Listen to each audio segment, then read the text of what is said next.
सोचो कि एकदम आपकी इमोशन से निकाल देते हैं। मोहब्बत बहुत तंग कर रही है, बहुत तकलीफ दे रही है आजकल आप लोगों की लाइफ में, ये जो मुस्कुराहटें हैं चेहरों पर, निकाल देते हैं तो फिर क्या होगा? There are no colours. कोई पोइट्री, सारी किताबें आप हटा दे, जला दे। और मोहब्बत का मतलब अपनी औलाद से भी, मोहब्बत का मतलब अपने माँ बाप से भी, मोहब्बत का मतलब अपने वतन से भी है, मोहब्बत का मतलब अपने उस्ताद से भी है, एंड ऑफ कोर्स आप लोगों के नेचुरल डेवलपमेंट में जो आपके रिलेशनशिप्स हैं, आप उस चीज को जरा निकाल दें, कौन जिहाद करेगा? अच्छा, मजे की क्या बात है कि इनको हम पॉजिटिव और नेगेटिव्स के नाम के साथ हमने खुद वो एक कोनोटेशंस दी दी है, एक फीलिंग्स डेवलप की कि पॉजिटिव इमोशंस का मतलब जिसमें हैप्पी है, और नेगेटिव इमोशंस का मतलब है जिसमें हमें अनकंफर्टेबल फीलिंग है। डेफिनेटली नेगेटिव इमोशंस के साथ अनकंफर्टेबल फीलिंग है, लेकिन अगर मुझसे अगर आप पूछे तो मेरे फेवरेट कौन से इमोशंस है, वो ये इमोशंस है।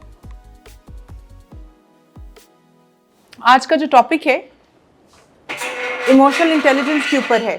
पहले तो मुझे ये बताएं कि इमोशनल इंटेलिजेंस के बारे में किस किस ने पहले सुना हुआ है? इमोशनल इंटेलिजेंस, देखिए आईक्यू के बारे में तो हम सब ने सुना है, पढ़ा है, सबको ही पता है ऑलमोस्ट। इमोशनल इंटेलिजेंस के बारे में कौन जानता है? अच्छा, फिर एक सोशल इंटेलिजेंस भी होती है। किसी ने ये लफ्ज कभी सुने हैं? कभी नहीं सुने। चले, आज फिर हम इमोशनल इंटेलिजेंस को डेफिनेटली स्टडी करेंगे।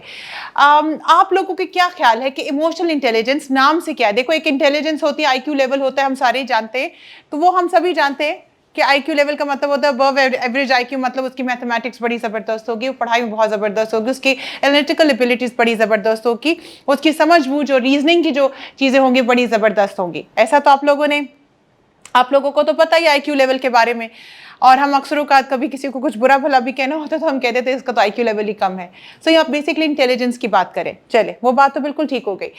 आप मुझे बताइए कि आप लोगों के अपने पॉइंट ऑफ व्यू से क्या है कि इमोशनल इंटेलिजेंस है क्या? ओके, और हाँ, इमोशनल स्टेबिलिटी हो गया, और सॉरी आपने क्या बताया?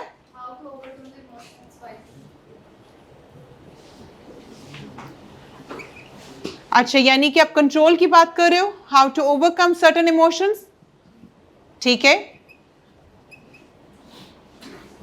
स्टेबिलिटी होगी, कंट्रोल हो गया, और इमोशनल इंटेलिजेंस और क्या होगा? इमोशनल इंटेलिजेंस नाम से कुछ थोड़ा बहुत आप अगर मुझे बता सकें। Feelings, okay, but how it is related to emotions and intelligence? Anyone just make a wild guess. Emotional intelligence क्या होगी? अगर intelligence ये है, हमारा IQ लेवल है, तो फिर EQ लेवल क्या होगा? यार उसकी emotional intelligence बड़ी जबरदस्त है, क्या मतलब होगा इसका? Very good. Understanding emotions and feelings. जी, और कोई? Sorry? Excellent. Expression according to the context and situation. और कोई? ये भी हर एक की बात नहीं, हर एक की बस की बात नहीं होती। बड़ा सीरियस मामला चल रहा होता है, लोग हंस रहे होते, कोई दुख भरी बात चल रही होती है, किसी को हंसी आ रही होती है, ठीक है। और कोई अच्छा भला एक माहौल चल रहा होता है, और हम में से हमारा कोई दोस्त, हमारा फैमिली मेम्बर अलग से उसने मुंह बना के बैठा हुआ होता है कि यार खुशी का माहौल चल रहा है, क्या कर रहे हैं आप लोग, ठीक है। So expressing emotions according to the context, और इसके अलावा एनीवन? सॉरी जी बेटा? डीपली अंडरस्टैंडिंग, एक्सीलेंट, और सेल्फ रेगुलेशन, एक्सीलेंट। अच्छा, ये जो आप जितनी भी बातें कर रहे हैं इमोशनल इंटेलिजेंस की, सेल्फ रेगुलेशन यानी कि अपने इमोशंस को खुद से रेगुलेट करना, अब उनको कंट्रोल करना। फॉर एग्जांपल, कभी आप लोगों को बहुत गुस्सा आए तो आपको ये पता हो कि भाई गुस्सा एकदम नहीं करना, रुक जाओ, अभी नहीं, बाद में बात करेंगे, ये सेल्फ रेगुलेशन है। यही एलिमेंट आपके कंट्रोल में भी आता है। स्टेबिलिटी का मतलब ये होता है कि आप कंसिस्टेंट है विद इन योर इमोशंस। अभी आप गुस्से में हैं, घर जाके आपका कोई और इमोशन है, यूनिवर्सिटी में जाके आप लोगों के कोई और बिहेवियर है, आपके कुछ एक्सप्रेशन है, नहीं। Stability means that you have control over your emotions and that consistent over different situations. फिर आपकी फीलिंग्स क्या है, understanding your feelings and other people feelings और एक्सप्रेसिंग इमोशंस। और आपने अपने, जब आप इन चीज़ों को समझ लेते हैं, आप लोग को आपके अपने इमोशंस के बारे में समझ आती है, दूसरों के इमोशंस के बारे में समझ आती है, कॉन्टेक्स्ट के बारे में समझ आती है, फिर उसके मुताबिक सिचुएशन को देखते हुए जब आप एक्सप्रेस करते हैं, उसको इमोशनल इंटेलिजेंस कहते हैं। एक्चुअली आप लोग सही कह रहे हैं। इसको बस हम थोड़ा सा और स्ट्रक्चर तरीके से इसको स्टडी कर लेंगे। इमोशनल इंटेलिजेंस है ही यही चीज़ जिसमें you have the ability to understand your emotions and as well as the understand the emotions of other people. इसकी मिसाल ऐसी ले लेते हैं, बड़े मज़े की बात है कि आप लोग हर रोज़मर्रा ज़िंदगी में इस चीज़ को प्रैक्टिस भी करें। कैसे? जब आपके फादर कमरे में आते हैं, आपके लिविंग एरिया में आते हैं, टीवी लाउंज जहाँ पर आपका है, आप आते हैं तो एकदम आप अदब से खड़े हो जाते हैं और आपका बॉडी लैंग्वेज चेंज हो जाता है। ठीक है? आपका दोस्त आएगा, आपकी बॉडी लैंग्वेज चेंज होगा। आपका उस्ताद आएगा, आपका बॉडी लैंग्वेज चेंज होगा, आपके फेशियल एक्सप्रेशंस चेंज होंगे। इसी तरह जैसे हम ऑटोमेटिकली स्विच करते हैं अपने एक्सप्रेशंस, अपने बॉडी लैंग्वेज को, जब भी उसके मुताबिक कि कौन शख्स हमारे सामने खड़ा है, हमारी लैंग्वेज चेंज हो जाती है।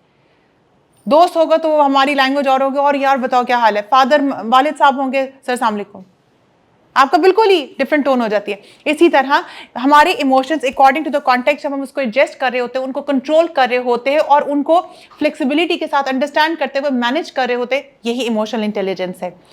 अच्छा जी, बिफोर आई मूव ऑन, एक छोटा सा इंट्रोडक्शन अबाउट माई सेल्फ। मेरा नाम सईदा आयशा है। बाय प्रोफेशन मैं क्लिनिकल साइकोलॉजिस्ट हूँ, प्रिंसिपल लेक्चरर हूँ यूनिवर्सिटी ऑफ सेंट्रल पंजाब में, और आज आप लोगों के साथ PhD स्कॉलर भी हूँ। आज आप लोगों के साथ इमोशनल इंटेलिजेंस के ऊपर मैं बात करूँगी। अच्छा जी, इस हमारे इस सेशन का गोल क्या होगा? To understand the concept of emotional intelligence, कि इमोशनल इंटेलिजेंस है क्या है, इसकी डिमेंशंस क्या है, इसकी डोमेन्स क्या है, और ये कैसे हेल्प आउट करता है हमारी साइकोलॉजिकल वेलबींग को, हमारी डिसीजन मेकिंग को, हमारी लीडरशिप क्वालिटीज को, and so on so fourth. Apply these concepts, और आप ये कैसे इन कॉन्सेप्ट्स को जो आप अंडरस्टैंड करेंगे, इसके मैकेनिज्म को जो आप अंडरस्टैंड करेंगे, आप किसको कैसे अप्लाई कर सकते हैं into your own self awareness, at the same time growth opportunity को आप उसको देखते हुए एज अ लीडर।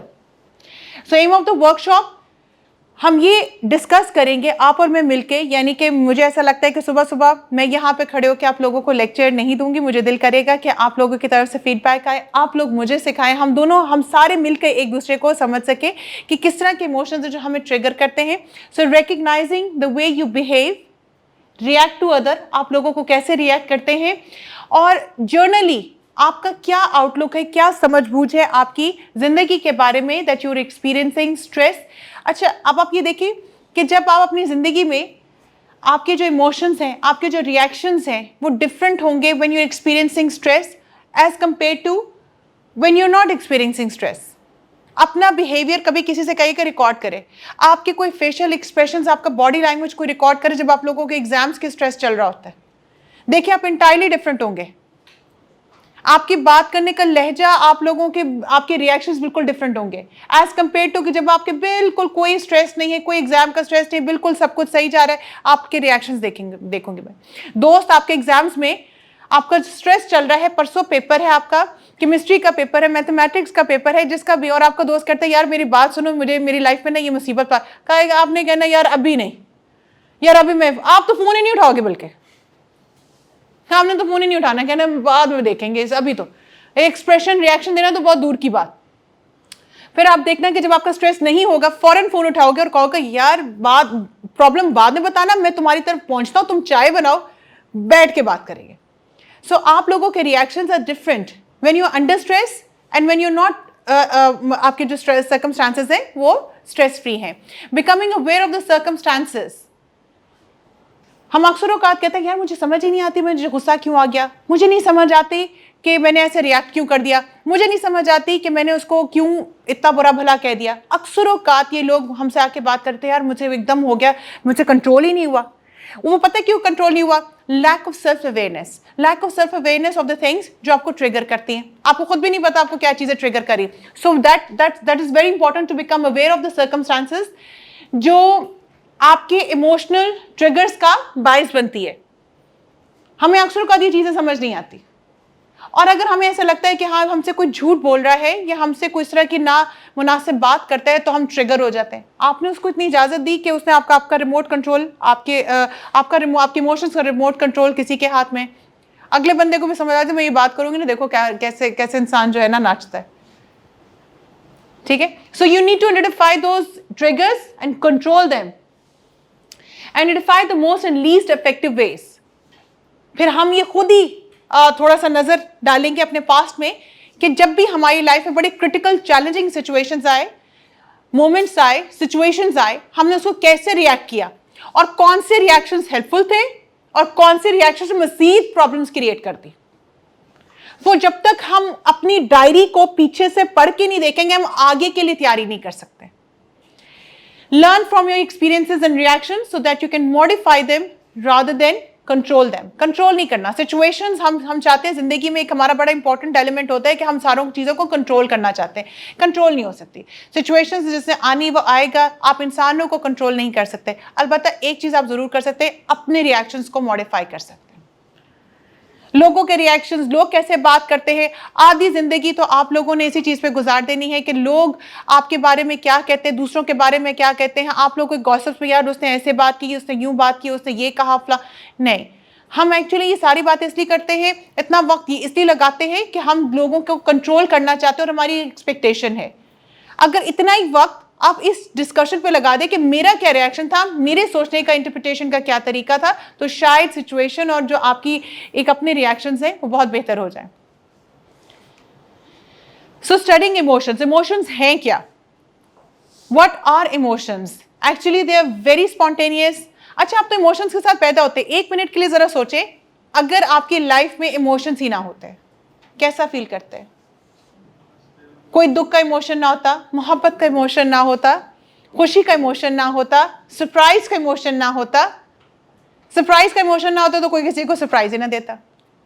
मोहब्बत का इमोशन ना होता तो बड़े मसले खत्म हो चुके होते। शुक्र, जान छुड़ी। ये एक ऐसा इमोशन है, ये से जान छुड़ा दे, हम जिंदगी में खुश है ना।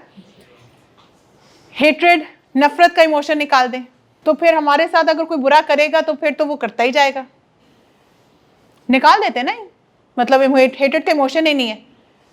आओ मुझे मारते जाओ, मैं तुमसे नहीं, मैं हेट्रेड है ही नहीं, आ जाओ आ जाओ आ जाओ, मारो, नुकसान पहुंचाओ। सोचो कि एकदम आपके इमोशन से निकाल देते हैं। मोहब्बत बहुत तंग कर रही है, बहुत तकलीफ दे रही है आजकल आप लोगों की लाइफ में। ये जो मुस्कुराहटें हैं चेहरों पर, निकाल देते हैं तो फिर क्या होगा? There are no colours. कोई पोइट्री, सारी किताबें आप हटा दे, जला दे। ठीक है।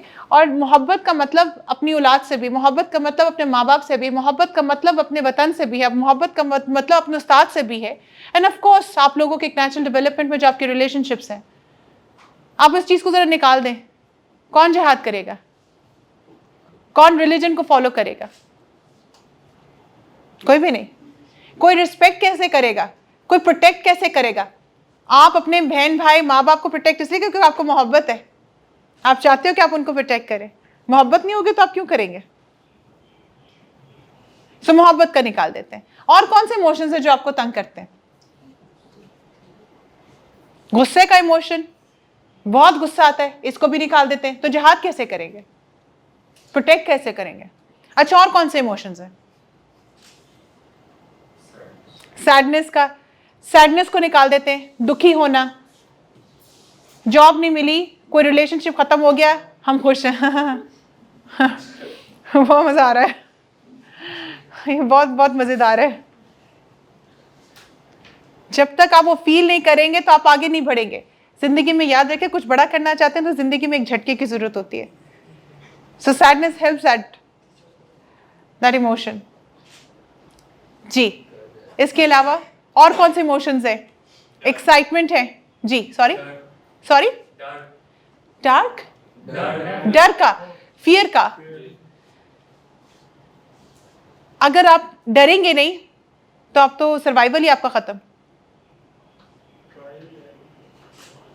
डर का इमोशन बहुत इंपॉर्टेंट इमोशन है और मेरा फेवरेट है। मेरे सारे इमोशंस में से मेरा बेटा, जो अगर कोई इमोशन मेरा फेवरेट है वो डर का है। याद रखना कि जंगल में जिंदा वो शख्स रहता है जो डरा हुआ है। जो रिलैक्स होगा, जो आराम से बैठा होगा, उसको तो रीच आके खा जाएगा, ओहो कुछ नहीं हुआ, चलो आप पार्टी करें, वो रीच आके खा गया। जो डरा हुआ होता है ना, वो अलर्ट होता है, वो देख रहा होता है, और वही सर्वाइव कर जाता है, और उसकी पूरी जनरेशन सर्वाइव कर चुके। मजे की क्या बात है कि हमारे जो फोर फास्टर्स इंसेस्ट्री है वो अलर्ट थे, डरे हुए थे, हम सब जिंदा है, और हमारी जनरेशन जो है आगे आ चुकी है। जो रिलैक्स थे उनको आके रीच खा गया, उनकी जनरेशन ही, उनका पूरा सारा कुछ खत्म हो गया। सो डर का इमोशन मेरा फेवरेट है, ये हमें सर्वाइवल की तरफ लेकर आता है। अगर मेरे अंदर डर का इमोशन नहीं होगा तो शायद आप में से कोई काम भी ना करे, आपके माँ बाप ही ना काम करे। क्या अगर मैंने काम ना किया तो मुझे डर लगेगा कि फिर खाना कहाँ से आएगा, सर्वाइव कैसे करेंगे, नमाज नहीं पढ़ेंगे तो बख्शिश कैसी होगी। सो डर का इमोशन बल्कि मेरा फेवरेट है। पढ़ाई नहीं करेंगे तो आगे कैसे चलेंगे। सो डर का इमोशन तो वैसे मेरा बड़ा फेवरेट है। ये तो आपका सर्वाइवल है, आप इसको निकालते देखें, आप कोलैप्स्ड है। आप अपने रिलेशनशिप्स पर काम इसलिए करते हैं क्योंकि आपको डर लगता है कि कहीं रिलेशनशिप्स हमसे चले ना जाए। आप अपनी सेफ्टी क्यों ख्याल करते हैं, गाड़ी की सीट बेल्ट आप क्यों लगाते हैं, क्योंकि आपको डर होता है खुदा ना खास्ता अगर कोई एक्सीडेंट हुआ तो मुझे बड़ा नुकसान हो जाएगा। गाड़ी का नुकसान तो होगा तो ठीक हो जाएगा, डजंट मैटर। ये डर की वजह है जिसकी वजह से हम अभी आज तक सर्वाइवल पर हैं। और ये इस इमोशन को निकाल दें, so literally everything is collapsed. ये जिसको आपने नेगेटिव इमोशन बनाया हुआ है, इसी की वजह से आप जिंदा हैं। अच्छा जी, so they are complex, involuntary, automatic, सोच समझ के नहीं कि चलो खुशी का इमोशन बटन ऑन कर दो, ऐसे नहीं होता। दे आर ऑटोमेटिक, एकदम according to situation, according to the context. अच्छा, हर एक के लिए सिचुएशन की जो मीनिंग है वो डिफरेंट है। हो सकता है कोई इस लेक्चर के लिए बड़ा सुबह एक्साइटेड था, सुबह की चाय के साथ के जाएंगे, एक लेक्चर लेकर आएंगे, फिर शाम को वापस आएंगे और इस। कुछ लोग कहेंगे को हो same lecture, same situation, everything is the same, लेकिन interpretation according to the person. So emotions can not be change directly. Emotions a sudden rise and fall. और कुछ जो इमोशंस होते हैं हमारे यूनिवर्सल हैं, जैसे love, appreciation, happiness, hope, enthusiasm, confidence, gratitude, patience, trust, optimism, appreciativeness, vulnerability. Some negative emotions are fear, anger, guilt, jealousy, anxiousness, resentment, envy, frustration, shame, offended, regret, resentful, sad, worried. अच्छा, मजे की क्या बात है कि इनको हम पॉजिटिव और नेगेटिव्स के नाम के साथ हमने खुद वो एक कोनोटेशंस दी हुई है, एक फीलिंग्स डेवलप की कि पॉजिटिव इमोशंस का मतलब जिसमें हैप्पी है, और नेगेटिव इमोशंस का मतलब है जिसमें हमें अनकंफर्टेबल फीलिंग है। डेफिनेटली नेगेटिव इमोशंस के साथ अनकंफर्टेबल फीलिंग है, लेकिन अगर मुझसे आप पूछे तो मेरे फेवरेट कौन से इमोशंस हैं, वो ये इमोशंस हैं। जब तक मैं इन इमोशंस को एक्सपीरियंस नहीं करूंगी, मैं कभी भी इन इमोशंस को अप्रिशिएट नहीं कर सकती, मैं इंजॉय नहीं कर सकती। अगर मैं चाहती हूं कि मैं इन इमोशंस को इंजॉय करूं, मुझे इन इमोशंस से गुजरना पड़ेगा, और ये इमोशंस हैं जो मुझे जिंदा रखेंगे, ये इमोशंस मुझे मार देंगे। सो अगर आप मुझसे पूछे कि मेरे कौन से फेवरेट इमोशंस हैं, सो वो नेगेटिव इमोशंस हैं, जिसको आप नेगेटिव कहते हैं, क्योंकि वो आपको थोड़ा सा अनकंफर्टेबल करते हैं।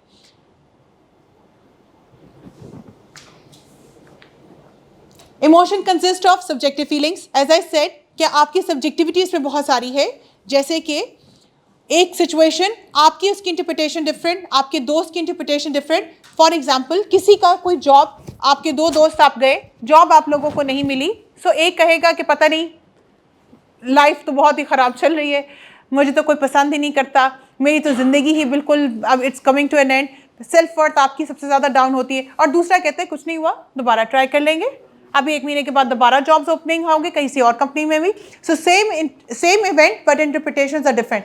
एक्सप्रेसिव बिहेवियर, इमोशंस जो है सिर्फ और सिर्फ वो आपके बताने से नहीं होगा कि हाउ यू फीलिंग, गुस्से में है तो आप चीख रहे हैं, उदास है या बहुत खुश है, एक्साइटमेंट है, बल्कि आप एक्सप्रेस भी करते हैं, आपकी बॉडी लैंग्वेज भी उसको शो कर रही होती है, आपका आई कांटेक्ट, आपकी बॉडी, आपको पता चल रहा होता है, अच्छा भला माहौल चल रहा होता है, एक शख्स वहां पे बैठा होगा आपका और वो हंस भी रहा होगा, आप उसके बाद यार क्या हुआ है, कुछ तो बात है, नहीं मैं बिल्कुल ठीक। बॉडी लैंग्वेज है, एक्सप्रेशन है, आई कांटेक्ट है। एंड फिजियोलॉजिकल रिस्पॉन्सेज, आप लोगों ने कभी कौन एंशियस होता है जब किसी ने कोई प्रेजेंटेशंस वगैरह देनी हो, किसी के हाथ कांप रहे होते हैं? मैं तो टीचिंग में हूँ, तो अक्सर औकात अपने स्टूडेंट्स को जब मैं प्रेजेंटेशन के लिए, तो बड़े सूटेड वूटेड बच्चे मेरे सामने आते हैं, लड़कियां बड़ी तैयार होकर प्रेजेंटेशन दे रही होती हैं, हाथ कांप रहे होते हैं, पता चल रहा होता है कि एंशियस है। ठीक है, वो आपके जो आप लड़कों के ना ज्यादा तो मैं देखे वो कान जो है ना रेड हो रहे होते हैं, लड़कियों की चीक्स रेड हो रहे होते हैं तो फिजियोलॉजिकल आपका जो टेम्परेचर है वो नजर आ रहा होता है। सो वो we can guess from the physiological responses कि आपको अक्सर का देखा है कि हम कोई मूवी देख रहे होते, बड़ा कोई इमोशनल सीन होता है तो हमारे रोंगटे खड़े हुए होते हैं, फिजियोलॉजिकल रिस्पॉन्स है। आप देखेंगे अगर आपको किसी चीज़ से डर लगेगा, आप कोई टेलीफोन पे बात कर रहा होगा और आप देखेंगे उसकी फिजियोलॉजिकल रिस्पॉन्सेज जो है, उसकी फेशियल एक्सप्रेशंस, वो सारा कुछ उसका चेंज हो रहा होगा और आपको नजर आ रहा होगा कि अच्छा जो एंशियस शख्स होगा उसकी हार्ट बीट तेज होगी, उसको पैल्पिटेशंस हो रहे होंगे, पसीने आ रहे होंगे, तो आपको नजर आएगा कि उसको सोशल एंजाइटी है। सो फिजियोलॉजिकल, वैसे वो ठीक होगा, बात भी कर रहा है, प्रेजेंटेशन भी दे रहा है, एवरीथिंग इज फाइन, लेकिन उसकी हार्ट बीट तेज होगी, हाथ पैर कांप रहे हैं, एक जगह पे आराम से, आपको फिजियोलॉजिकल रिस्पॉन्सेज समझ आएगी कि इंसान के क्या इमोशंस है। आप फिजियोलॉजिकल रिस्पॉन्सेज से आप किसी को अंडरस्टैंड कर सकते हैं कि क्या इंसान कितना कंफर्टेबल है उस सिचुएशन में। फंक्शंस क्या है इमोशंस के? ये हमें मोटिवेट करते हैं टू डू समथिंग। जैसे मैंने कहा नेगेटिव इमोशंस मेरे फेवरेट है, क्यों? क्योंकि वो तो हमें मोटिवेट करते हैं in order to strive. Sadness को दूर करने के लिए, एंगर को दूर करने के लिए हम मोटिवेट, अच्छे इमोशंस हमें उठाए, बिस्तर से नहीं उठाएंगे। फियर ऑफ नेगेटिव इमोशंस, उठो, फेल हो जाएंगे, बहुत बेइज्जती होगी, उठ जाओ वरना तो पैसे कट जाएंगे, जॉब पे पहुंचना है, उठ जाओ वरना तो अटेंडेंस मार्क नहीं होगी, यूनिवर्सिटी से ड्रॉप। सो जो फियर के इमोशंस है वो आपको उठाते हैं, बेसिकली वो आपको मोटिवेट करते हैं in order to do something. So इसलिए वो मेरे फेवरेट है। कोई ही, शायद ही कोई बच्चा होगा जो कहेगा ओह बड़ा मजा आ रहा है सुबह सुबह 5 बजे उठ के ना पेपर देने का, ये तो बड़े मजे की चीज हो रही है हमारे साथ। नहीं, सुबह 5 बजे फजर के बाद आप इसलिए सर्दियों की मैं खैर बात कर रही हूँ, आजकल तो 3:30 पौने 4 बजे आपका अजान हो जाती है, तो वो इसलिए उठ के बैठते रहते हैं, फियर ऑफ कि भाई अगर नहीं पढ़ेंगे एडमिशन नहीं होगा, इतनी मेहनत की है, आगे क्या बनेगा। ये जितना भी आप उठते हैं, काम करते हैं, ये आपको क्या कर रही है? ये आपको मोटिवेशन दे रही है in order to do something really really important that you want to achieve. और जब तक देर, वो कहते हैं ना no pain no gain, gym भी जाते हैं तो कोई मजा नहीं आता, थक जाते हैं, स्ट्रेसफुल है वो सारी आपकी जो एक्सरसाइजेस हैं, लेकिन मोटिवेशन होती है। सो आपको हैप्पी, आपके जो इमोशंस है वो आपको मोटिवेट नहीं करते, ये आपके नेगेटिव इमोशंस है जो आपको मोटिवेट करते। उठ जाओ, go to the gym, go to the university, go to the office. Adaptive functioning है, अलार्म सिस्टम है, वही वाली बात जो मैंने इनसे बात की मेरे बेटे से, कि फियर जो है वो आपका अलार्म सिस्टम है, आपको अलर्ट रखता है, कुछ डेंजर है, उठो, फ्लाइट एंड फाइट रिस्पॉन्स, ये नहीं होगा, रीच आके खा गया आपको। फिर adding colours to our life, again emotions, positive emotions, romantic emotions, love emotions, और वही बात है कि मोहब्बत सिर्फ और सिर्फ एक टिपिकल उस इंटीमेट रिलेशनशिप की बात नहीं करी। I am talking about the love for the children, for the parents, for the country. Regulating social interactions, the most important one, the most important one, जिसके ऊपर इमोशनल इंटेलिजेंस का concept जो है वो बेस करता है। Identifying the emotions that others are feelings through their facial expressions, body language, tone of voice enable us to work out the way to respond. एक बच्चा होगा, आपको उसकी बॉडी लैंग्वेज से आपको समझ आएगी कि आपने उसको कैसे रिस्पॉन्ड करना है। एक बच्चा अपनी बॉडी लैंग्वेज से बताएगा कि आपने उसको कैसे रिस्पॉन्ड करना है। एक छोटा सा बच्चा आपको गाइड करता है, अगर वो बड़ा फ्रेंडली होगा तो आप उससे बातें करेंगे, अगर वो थोड़ा सा इंट्रोवर्ट होगा बच्चा, वो थोड़ा सा पीछे पीछे, आप भी पीछे पीछे। एक बच्चा एक एडल्ट को गाइड करता है अपने बॉडी लैंग्वेज से कि आपने कैसे रिएक्ट करना है। सो आपके इमोशंस जो है, एक बच्चे के इमोशंस और आपके इमोशंस एक दूसरे की सोशल इंटरैक्शंस को जो है वो मुनिवर कर रहे होते हैं, कंट्रोल कर रहे होते हैं, गाइड कर रहे होते हैं। They are so strong. आप अपने पेरेंट्स के इमोशंस को देखते हैं, यार अभी नहीं, अभी बात करने का है, अभी उनको गुस्सा है, अभी बात नहीं करते, आप पीछे हो जाएंगे। अभी उनका मूड अच्छा है, बात करते हैं। आप लोगों के इमोशंस के मुताबिक रिएक्ट करते हैं। सो आपके emotions they are the ones जो एक्चुअली आप लोगों की इंटरैक्शंस को कंट्रोल कर रहे होते हैं। एग्रीड? Make sense? कोई ऐसा वाक्य जो आप लोग मेरी इस बात पर शेयर करना चाहें? ऑलराइट, कौन कौन से फैक्टर्स हैं जो हमारे इमोशंस को इन्फ्लुएंस कर रहे हैं? ठीक है, कुछ लोगों की पर्सनालिटी होती है बड़ी खुश मिजाजी, एक प्लेजेंट पर्सनालिटी होती है, वो हमेशा एक अच्छे टोन में आपसे बात कर, चाहे जितनी मर्जी चैलेंजिंग सिचुएशन क्यों ना हो, उनका हमेशा एक रिस्पॉन्स जो है आपकी तरफ पॉजिटिव ही होगा। आपको मज़ा आता है उनसे बात करके, उनकी उनकी डायमेंशन, उनकी अंडरस्टैंडिंग को लेके ज़िंदगी के बारे में जितनी मर्जी मुश्किल आ जाए, उनकी एक पर्सनालिटी टाइप है। और फिर कुछ ऐसी पर्सनालिटी टाइप्स होंगे जो आप अपने घरों के अंदर देख, इतनी सी बात पर इतना बड़ा झगड़ा। यार ये कोई बात है जिस पे आपने इतना बड़ा झगड़ा किया? सो कुछ पर्सनालिटीज भी होती हैं। एग्रीड। फिर जो सबसे इंपॉर्टेंट चीज़ है जिस पे पूरी दुनिया में मेरे ख्याल से WHO और बहुत सारी आपकी इंटरनेशनल ऑर्गेनाइजेशन इस टाइम जो है यूनाइटेड नेशंस, ये जितने भी हैं उस पर जो प्रोजेक्ट्स चल रहे हैं, फंडेड प्रोजेक्ट्स चल रहे हैं, वो आपकी जो वेदर कंडीशंस है, ग्लोबल वार्मिंग के ऊपर, इन चीज़ों के ऊपर, क्लाइमेट चेंज के ऊपर चल रहे हैं। क्लाइमेट चेंज का इफेक्ट आपकी पर्सनालिटी, आपकी मेंटल हेल्थ पर, आई थिंक आप अभी गूगल खोल के आप रिसर्च देखना शुरू कर दें। सो जो टॉप की जो आपकी जो रिसर्चेस आ रही होंगी साइकोलॉजिकल मेंटल हेल्थ के ऊपर, वो वेदर कंडीशन से रिलेटेड होगी। आपको हीट हाइपोथेसिस के बारे में पता है? हीट हाइपोथेसिस का मतलब ये है कि जो गर्म इलाके हैं वहां पे लोगों को ज्यादा गुस्सा आता है, छोटी छोटी बात पर वो लड़ना पड़ना शुरू कर देंगे। रोड रेज आपने देखी है, हल्की सी गाड़ी इधर से उधर नहीं हुई, मोटर बाइक ने हल्का सा क्रॉस नहीं किया, 1 मिनट आपने बाइक को आगे चलाने में या गाड़ी को आगे चलाने में लोग जो है ना गालियां देने पर आ जाते सड़क पे खड़े होकर। आप ठंडे इलाकों में इस तरह के रिएक्शंस नहीं देखेंगे। हीट हाइपोथेसिस कॉन्सेप्ट, अगेन अगर आप लोग इसको गूगल करें तो आपको समझ आएगी कि वो ये कहते हैं, इसका हाइपोथेसिस रिसर्चर्स ये कहते हैं कि जो इलाके गर्म इलाके हैं उसमें लोगों के टेम्परेचर और टेम्परामेंट्स जो हैं वो बहुत डिफरेंट है as compare to those areas, those places जहाँ पे टेम्परेचर ज़रा बेहतर है। सो क्लाइमेट चेंज और उसका effect of mental health and emotions and your reactions बहुत स्ट्रांगली। अगर आप लोगों की रात की नींद नहीं पूरी हुई बिकॉज आपके घर में रात को लाइट ही नहीं आ रही थी, गर्मी में आपसे सोया नहीं गया, सुबह आपके फादर कहते हैं या आपके दोस्त आपको कहते हैं यार मेरी मदद के लिए आओ, ज़रा आके चले, आपने कहना है सॉरी मैं खुद अभी कुछ कर लूँ, मैं खुद उठ जाऊँ, मेरी खुद नींद नहीं पूरी है, गर्मी से मेरा बुरा हाल है, तुम कह रहे हो कि मैं तुम्हारी आके मदद करूँ, मैं नहीं अभी आ रहा। सो वी नो इट कि ये जो टेम्परेचर है ये भी, आप कभी मेरा लेक्चर को जिस तरह अभी आप सुन रहे हैं, कंज्यूम कर रहे हैं, अंडरस्टैंड कर रहे हैं, थोड़ा सा इस कमरे का टेम्परेचर मैं जरा डाउन करती हूँ या बहुत ठंडा करती हूँ, देखें कहाँ जाते हैं आप, आपको मेरी आवाज़ ही नहीं आएगी।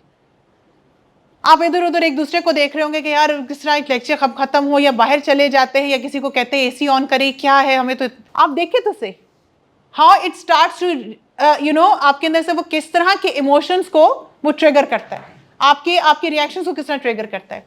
Stress of course, social activity, sleep, exercise. अच्छा ये जो है ना आपकी स्लीप, एक्सरसाइज, आप किस तरह का मीडिया, आप हेल्थ, आपका मोबाइल फ़ोन, आपकी डाइट, ये वो आपकी सारी बायोलॉजिकल क्लॉक है जो डिटरमिन करती है कि आप कितने, आपकी नींद नहीं पूरी होगी, आप एक्सरसाइज नहीं कर रहे, आपकी डाइट ठीक नहीं है, मैं देखूंगी कि आप लोगों के हेल्दी इमोशंस या आपके हेल्दी रिएक्शंस कैसे होते हैं। आप लोगों को जो लोग बहुत पसंद हैं, जो आप लोगों के फेवरेट लोग हैं, कभी आप लोग उनकी ना डाइट, उनकी स्लीप पैटर्न्स को आप स्टडी करें, आपको मज़ा आएगा। अर्ली मॉर्निंग उठते होंगे वो लोग, आप लोगों के जो आइडियल लोग हैं, जिनके रिएक्शंस आपको बड़े पसंद हैं, उनके खाने पीने, उनके लाइफस्टाइल को अगर आप स्टडी करें तो आपको नज़र आएगा आपसे तो बहुत ही डिफरेंट है। और फिर स्पेशली इसने जितना गंद मचाया हुआ है, जहाँ पर इसने हमारी ज़िंदगी को आसान किया हुआ है, कम्युनिकेशन को मजबूत किया हुआ है, आपकी टेक्नोलॉजिकल नॉलेज को बहुत हमने उसको उतना ही मिसयूज़ भी कर रहे हैं। पता नहीं क्यों हम एक रील्स हम देखते हैं, वो उस दिन मुझे कोई बता रहा था कि I was watching that video another day and वो उसमें एक प्रोफेसर है, कहता है कि मेरा सोशल मीडिया पर ना मेरा कोई अकाउंट ही नहीं है, मेरा सोशल मीडिया पे कोई अकाउंट ही नहीं है। और लेकिन खैर वो प्रोफेसर कहते हैं कि मैंने एक दिन अकाउंट बना लिया और मैंने उसको फिर रील्स को मैंने देखना शुरू किया, वो तो कहते हैं पूरा 1 घंटा में रील्स ही देखता रहा, मैंने इसको बंद करो। अगर तुम्हें ये करना शुरू हो गया तो मैं तो काम नहीं कर सकूंगा, मेरी रिसर्च पब्लिकेशंस नहीं हो सकेंगी। ये इतना खतरनाक है और आपके अंदर से आपका टाइम ऐसे वो निकालता है कि आपको खुद भी नहीं पता चलता कि वो आपको एक तो उससे मेंटली एग्जॉस्ट किया, आपको फिजियोलॉजिकल एग्जॉस्ट किया स्क्रीन टाइम, और आप लोगों को कितना कीमती वक्त वो ले गया। सो कुछ ऐसे इंपॉर्टेंट चीज़ें हैं that we should know. Age and gender, obviously लड़कियों के इमोशंस, वैसे आजकल मैं तो जेंडर के ऊपर अब तो मेरा बहुत ही क्लियर मेरी एक ऑब्जर्वेशन है, मेल फीमेल डजंट मैटर। आजकल में हम पहले हमारे ये होता था कि ज़रा जो मर्द हजरात हैं जो male because of their hormones उनके अंदर से जो रिएक्शन है इंटेंस बहुत ज़्यादा आते हैं। आजकल में लड़कियों के अंदर भी वही दे, क्यों? क्योंकि लाइफस्टाइल चेंजेस है, डाइट चेंजेस है, स्लीप पैटर्न चेंजेस है, टेलीफोन यूजेज है और वेदर इम्पैक्ट्स हैं। सो वो तो इम्पैक्ट इक्वली दोनों जेंडर्स को जा रहा है। So I can not see any reactional change, any difference among the gender. Age, diet के हवाले से जी, फिजिकल फिटनेस के लिए, हेल्थ के लिए डाइट इम्पोर्टेंट है, ये बहुत इंपॉर्टेंट है। इसके अलावा मेंटल हेल्थ के लिए कितना इम्पोर्टेंट है? आपकी अगर देखो जो चीज़ आप अपने जिस्म के अंदर लेके जा रहे हो वो डिटर्मिन करेगी कि आप क्या हो, फिजिकली भी और मेंटली भी। आपकी diet it's equally proportional to, हम बल्कि ये कहते हैं, आपको पता है कि अगर आप ये फूड्स देखो, कोई आप एक्सरसाइज ना करो, कुछ भी, सारी चीज़ें छोड़ दो, आप सिर्फ इतना देख लो कि how I can maintain my mental health with certain diet. कभी स्ट्रेस हो तो उसमें लिखा होगा कि बेरीज खाएं, स्ट्रॉबेरीज खाएं, जिसके एंड में बेरीज आती है ना वो आप खाएं, कैशू नट्स खाएं, आप देखें कि आप कितना अच्छा फील करते हैं। हम क्या करते हैं, और वो सबसे पहले क्या कहते हैं कि जो आपकी जो फूड की कंजम्पशन है, जो शुगरी फूड की कंजम्पशन है, जो प्रोसेस फूड की कंजम्पशन है, उसको कम करते हैं। आपको पता है कि one of the strongest hypothesis related to ADHD जो बच्चों के अंदर है, ADHD एक बच्चों के अंदर एक बीमारी है, हाइपर एक्टिविटी के, टेंशन डेफिसिट की, कि टेंशन नहीं दे पा रहे हो तो बहुत ज़्यादा inappropriate, as inappropriately hyper active होते हैं। एक तो बच्चे वैसे हाइपर एक्टिव बहुत ही एक्सेसिव होते हैं। वो कहते हैं कि इनकी डाइट में शुगर की चीज़ें कम कर दो, देखें इनका जो प्रॉब्लम है ये ठीक हो जाएगा without any therapy. So diet it's directly it influences your mental health. It's so important, so important. हमारे जो बड़े हैं, आपके नाना नानी, आपके पेरेंट्स, उनके इमोशनल रिएक्शंस कदरे बेहतर हैं, हमारे वो ज़्यादा स्टेबल है क्योंकि उन्होंने जो उनकी ख़ज़ाई थी वो हमसे ज़्यादा बेहतर थी। We know it. So diet very strongly influencing our emotions. अच्छा जी, so what is EQ? EQ का कॉन्सेप्ट क्या है? थोड़ी सी हिस्ट्री देती हूँ। 1920s में ये कॉन्सेप्ट सोशल इंटेलिजेंस का एक कॉन्सेप्ट आया था, बिकॉज जो हमारी चाइनीज़ जो फ़ौज है वो चाहते थे कि हम अपनी फ़ौज में उन लोगों को भर्ती करें कि ना कि जो सिर्फ फिजिकली स्ट्रांग हो बल्कि सोशली इंटेलिजेंट भी हो, who knows how to cooperate with each other, कोई एग्रेसिव, कोई अपना वो रखे, विंडिक्टिव ना रखे। सो ये कॉन्सेप्ट उस वक्त चाइनीज़ ने ये डिस्कवर किया कि भाई हमें वो लोग चाहिए अपनी फ़ौज में कि ना कि जो सिर्फ फिजिकली मजबूत हों बल्कि सोशली भी उनकी इंटेलिजेंस हो। डैनियल गोलमैन ने इमोशनल इंटेलिजेंस को स्टडी किया और उसको बड़े कॉम्प्रिहेंसिवली स्टडी करने के बाद उसके ऊपर एक किताब भी शाया की जिसको डैनियल गोलमैन इमोशनल इंटेलिजेंस के नाम से जानता है, और ये बेस्ट सेलर में आज तक ये मौजूद है। और इसमें वो 4 डिमेंशंस ऑफ 12 कॉम्पिटेंसीज के बारे में बात की गई है जो आपकी इमोशनल इंटेलिजेंस को कंप्लीटली और कॉम्प्रिहेंसिवली डिफाइन करती है। इमोशनल इंटेलिजेंस है क्या, इसकी बेसिक अंडरस्टैंडिंग क्या है? Emotional intelligence is the ability to understand your emotions and manage your own emotions and those of the people around you. Emotional intelligence ये है कि आप अपने इमोशंस को भी अंडरस्टैंड करते हैं, दूसरों के इमोशंस को भी अंडरस्टैंड करते हैं, और ये अंडरस्टैंडिंग आपको हेल्प आउट करती है कि आपने अपने इमोशंस को कैसे मैनेज करना है। आपको समझ आ रही है कि ये इमोशंस मैं भी फील कर रहा हूँ, मुझे गुस्सा आ रहा है, इसका मतलब अगर मुझे गुस्सा आएगा, मुझे पता है अपने पास्ट एक्सपीरियंसेस जब मैंने इमोशंस को अपने कंट्रोल नहीं किया, एक्सप्रेस किया है और इस तरह एक्सप्रेस किया है तो वो हमेशा मजीद चीज़ें ख़राब हुई हैं, ठीक नहीं हुई, बाद में मैं ही सॉरी कर रहा होता था और सबको मना रहा होता था। ठीक है। सो इमोशनल इंटेलिजेंस इज आप इतने इंटेलिजेंट हैं कि आपको समझ आ रही है सिचुएशन किस तरफ जा रही है। मुझे गुस्सा, मैं यहां से निकल, अक्सर औकात आप में से यार मैं यहां से जा रहा हूं क्योंकि मैं शायद मुझे ऐसा लगता है कि मैं इस चीज को नहीं, मैं इसको प्रोसेस कर सकूंगा, मैं निकल रहा हूं। You are emotionally intelligent, you know कि दिस थिंग ट्रिगर्स यू। नहीं तुम इधर, मैं तुम्हें बता रहा हूं, मुझे अभी जाने दो, कल बात करेंगे। नहीं मैं तुमसे रिक्वेस्ट कर रहा हूं, कल बात करेंगे, क्योंकि आपको इतना पता होता है कि ये चीज आपको ट्रिगर करती है। सो इसमें कोई बुराई नहीं, और अगले बंदे को भी रिस्पेक्ट देना चाहिए कि हाँ जी ये चीज मजीद खराब हो सकती है, अगले बंदे की आप सुन लो। So people with high degree of emotional intelligence know what they are feeling, what their emotions are and how this emotions can affect people. बहुत सारे ऐसे लोग होते हैं उनको पता ही नहीं होता कि जो वो इमोशंस एक्सप्रेस कर रहे हैं वो अगले बंदे को कैसे अफेक्ट करेंगे, इतनी सेंसिटिविटी नहीं होती। एरिस्टोटल की ये सेइंग मुझे बहुत पसंद है।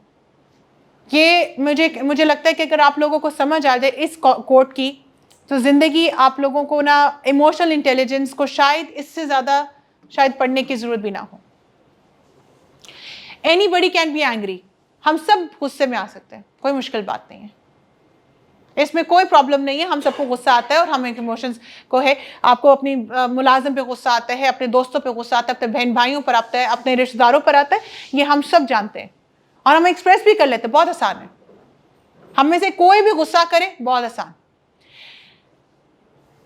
But to be angry with the right person, हम अक्सर औकात क्या करे थे, गुस्सा किसी और पे निकल रहा होता है, ये आपने अपने बड़ों में भी देखा होगा। But to be angry with the right person at the right time, आप अपने अक्सर औकात कभी कभार बड़ों को कहते हैं कि यार अभी छोड़ दे, बाद में बात कर लेंगे, शायद अभी कोई फैमिली मेंबर थका हुआ हो, अभी बात ना करो, उनको समझ नहीं आएगी। To be angry with the right person at the right time for the right purpose in the right way, ये हर एक की बस की बात नहीं है। हम अक्सर औकात हम जब फैमिली कम्युनिकेशन और फैमिली काउंसलिंग में बात कर रहे होते हैं, हम ये कहते हैं कि अगर आपको कोई कॉन्फ्लिक्ट के बारे में बात करनी हो तो प्लीज 3 चीजों का ख्याल रख ले। और वो क्या, अगर आपको कोई बात बुरी लगी और आपने एक्सप्रेस करना हो, इन तीन सिचुएशंस और टाइम्स के अलावा जब मर्जी आप बात कर लें। जब इंसान, आपका जो स्पाउस है या आपका जो पार्टनर है, मेल या फीमेल, अगर वो काम से थका हुआ है और आप अपनी एक लिस्ट लेके बैठे हुए हैं कि आपको ये चीज़ बुरी लगी हुई है, वो बहुत बड़ा झगड़ा है, वो रेजोल्यूशन की तरफ नहीं बल्कि एक और प्रॉब्लम की तरफ लेके जाएगा।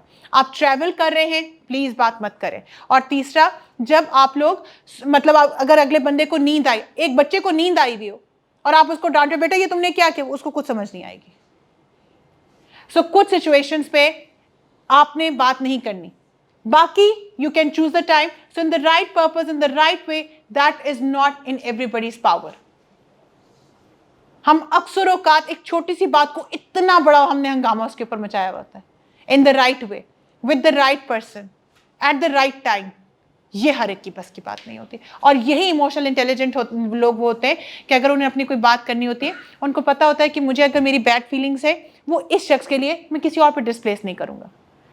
हम अक्सर औकात, यार माफ़ी कर देना, यार मैंने उस दिन तुमसे बदतमीजी कर दी, उस दिन ना मैं बहुत थका हुआ था, घर से भी झगड़ कर आया था, तो तुमसे गलत तरीके से बात करती। You lack emotional intelligence. आपको ये माफी मांगने की जरूरत ही नहीं पड़नी चाहिए थी, क्योंकि आपको खुद भी नहीं समझ आ रहा था और क्योंकि आपकी अपनी अंडरस्टैंडिंग नहीं थी, वो कंट्रोल भी नहीं हुआ, आपसे मैनेज ही नहीं हुआ। जिन लोगों को पता होता है ना कि यार अभी मेरे घर में गुस्सा आया है, अभी आपके दोस्त का फोन आ रहा है, वो आपसे कोई मदद चाह रहा है, आप उसको बताओ यार अभी मेरा बिल्कुल, मैं इस स्टेट ऑफ माइंड में नहीं हूँ कि मैं तुम्हारी हेल्प कर सकूँ, थोड़ा सा मुझे टाइम दे दो, मैं फिर तुमसे थोड़ी देर में बात करता हूँ। ये इमोशनल इंटेलिजेंस वाले शख्स वाले की बात होगी। लेकिन अगर आपके किसी दोस्त ने आपको, या आपने कभी किसी दोस्त को ये कहा कि यार सॉरी, मुझसे उस दिन मैंने गुस्से में ज़्यादा कह दिया, मैं बहुत परेशान था, ये परेशान थी, घर में इतने मसले चले थे, एग्जाम्स भी थे, फिर तुमने भी ऐसी बात कर दी, वो मेरा गुस्सा तुमसे कुछ ज़्यादा ही निकल गया, मुझे भी पता है, बाद में रियलाइज हुआ बात इतनी सी थी, ज़्यादा हो गया। That means you do not have the emotional intelligence to understand your emotions and then manage them accordingly. इसकी जो 4 कंपोनेंट्स हैं जो मैंने आपको जैसे बताया, सेल्फ अवेयरनेस है, अंडरस्टैंडिंग योर इमोशंस, आपके थॉट्स, आपका कॉन्फिडेंस, आपकी लिमिटेशंस क्या हैं, फिर सेल्फ मैनेजमेंट है, फिर आपने चूज करना, जब आपको अंडरस्टैंड हो गया फिर आपने चूज करना अभी बात करनी चाहिए कि अभी मैं रुक जाऊं, कल बात करें, या करने की भी जरूरत है कि नहीं, और अगर करनी है तो कितनी देर तक करनी है, बात करके पीछे हट जाना है, बाकी देखते हैं क्या होता है। कुछ लोग होते हैं नहीं मैं बहस करूंगा, अगला जब तक मेरे मुताबिक रिएक्ट नहीं करेगा मैं बहस करूँ, जब तक वो गिव अप नहीं करेगा मैं बहस नहीं। भाई अपनी आप बात करके पीछे हटे।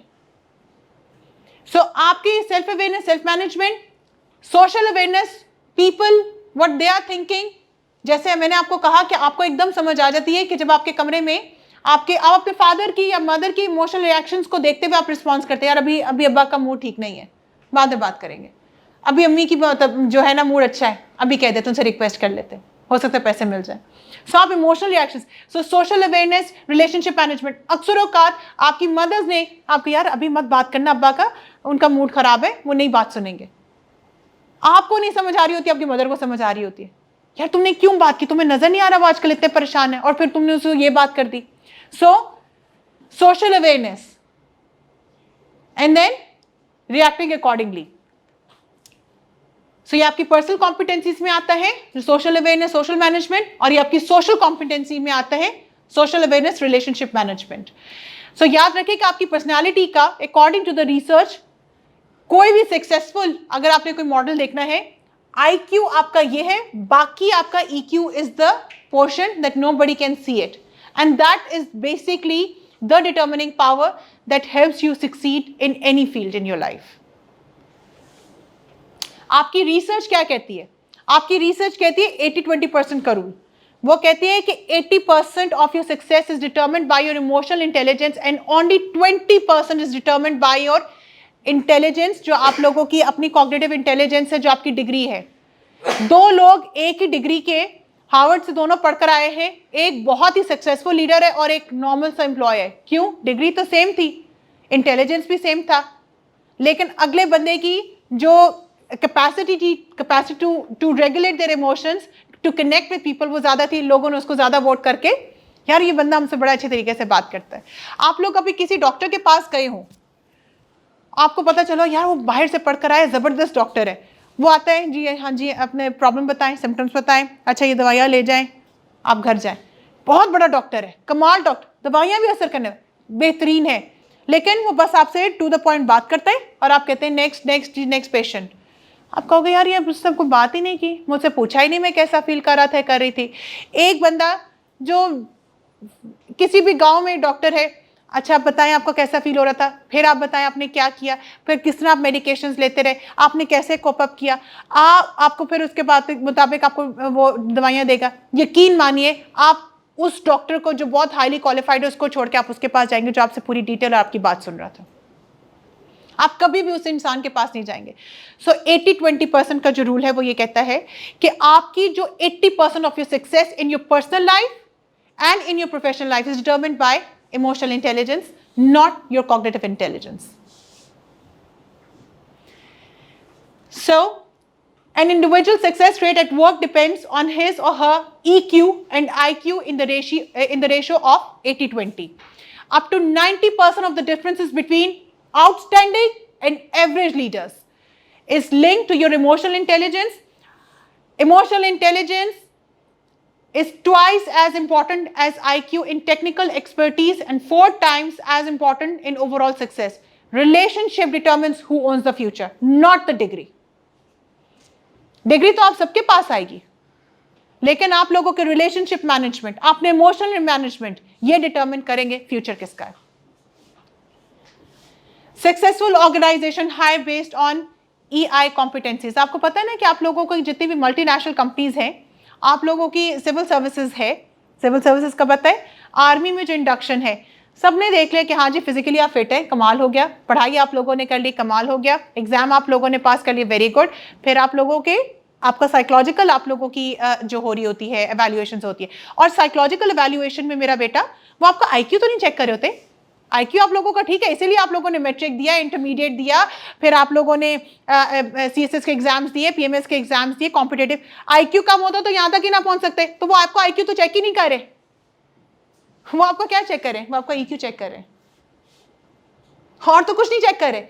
आपकी जितनी मल्टीनेशनल ऑर्गेनाइजेशंस हैं, अब तो पंजाब यूनिवर्सिटी के बहुत सारी जो इंपॉर्टेंट आपकी स्पेशलाइज्ड MS डिग्रीज हैं, PhD डिग्रीज, उसमें आपका एक पोर्शन इंटेलिजेंस का भी होता है, पर्सनालिटी का होता है, आपका EQ का होता है, इमोशनल इंटेलिजेंस का होता है। क्या आप रिस्पॉन्सिबल मैच्योरिटी, आपके अंदर ये अंडरस्टैंडिंग है कि आप क्या करने जा रहे हैं? एक इमेच्योर इंसान को तो अपने घर में आप, इररिस्पॉन्सिबल और इमेच्योर इंसान को तो अपने घर में मुलाजिम ही ना रखें। सो वो सिविल सर्विसेज पीएमएस आप लोगों से क्या पूछ रहा है? वो यही तो जानना चाहता है कि आप कितने मेच्योर हैं, आपका इमोशनल इंटेलिजेंस। उनको आपके आईक्यू पे कोई शक नहीं है। आईक्यू था तो आपने कॉम्पिटेटिव एग्जाम्स पास किया ना, आईक्यू था तो आप यूईटी तक पहुंचे ना, आईक्यू था तो आप लोग जीसी तक पहुंचे या पंजाब यूनिवर्सिटी तक पहुंचे या होम इकोनॉमिक्स तक पहुंचे। आईक्यू ना होता, now they want to see कि how emotionally intelligent you are. और फिर इतने लोगों को इतनी डिग्रियां मिली भी होती हैं, कुछ को जॉब। अच्छा, फिर जॉब मिलना इंपॉर्टेंट नहीं होता, जॉब सबको मिल जाती है, उस जॉब को मेंटेन कैसे करते हैं वो डिटरमिन करता है, ना कि आपकी डिग्री, ना आपके फिक्स में। 80-20 रूल क्या था कि 80% ऑफ योर रिलेशनशिप और 20% ऑफ योर नॉलेज। नॉलेज तो हमें किताबों से, इंटरनेट भरा पड़ा है। कोई टेक्निक मैं आपको बताऊं जो मेरी एक्सपर्टी है, मैं आपको अभी बता दूं, आप इंटरनेट पे फिर से पढ़ के आधे घंटे में मुझे बताएंगे मैडम ये टेक्निक है। बट उस पोजीशन पे कौन बैठा हुआ है? इमोशनल इंटेलिजेंस वाला। रिलेशनशिप मैनेजमेंट किसकी सबसे अच्छी है? इमोशनल इंटेलिजेंस वाला। सो आपके जितने भी प्रॉब्लम्स है, याद रखिएगा 50% of the people they lack the motivation to keep on improving themselves. They don't want to improve themselves. 50% according to research. 4 in 10 people cannot work cooperatively. अपने खानदान में देख लें, आसपास देख लें, अपने क्लास में देख लें, फ्रेंड्स को देख लें, 4 in 10 people they cannot work cooperatively. बड़ी बड़ी organisation 70% of all change initiatives fail because of people issues. Divorce rate देख लें, ऑर्गेनाइजेशंस देख लें, कॉन्फ्लिक्ट्स देख लें, people issues, not degree issues, not IQ issues, people issues.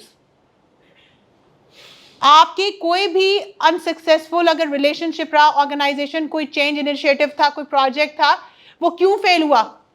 80% या 70% because of the people issues, inability to lead, lack of team work, and unwilling to take initiative, inability to change with to deal with the change. Expertise degree नहीं, सब कुछ मौजूद था, computer था, internet था, पैसे थे, सब कुछ था, रिलेशनशिप खत्म हो गया, कोई इनिशिएटिव लिया वो ठप हो गया। आप सोचें कि अगर आप लोगों को कोई बिजनेस मॉडल्स, आप लोगों में से कभी किसी ने पढ़े बिजनेस मॉडल्स? आपके पाकिस्तान के, दुनिया के जितने बड़े बिजनेस मॉडल्स हैं उनको जरा पढ़िएगा, वो क्यों ठप हो गए, वो क्यों बंद हो गए? People issues. एक्सपर्टीज उनके पास थी, बड़ी बड़ी एक्सपर्टीज थी उनके पास, इंफ्रास्ट्रक्चर जबरदस्त था, ऑपरेशन जबरदस्त थे, पीपल इश्यूज बंद हो गया।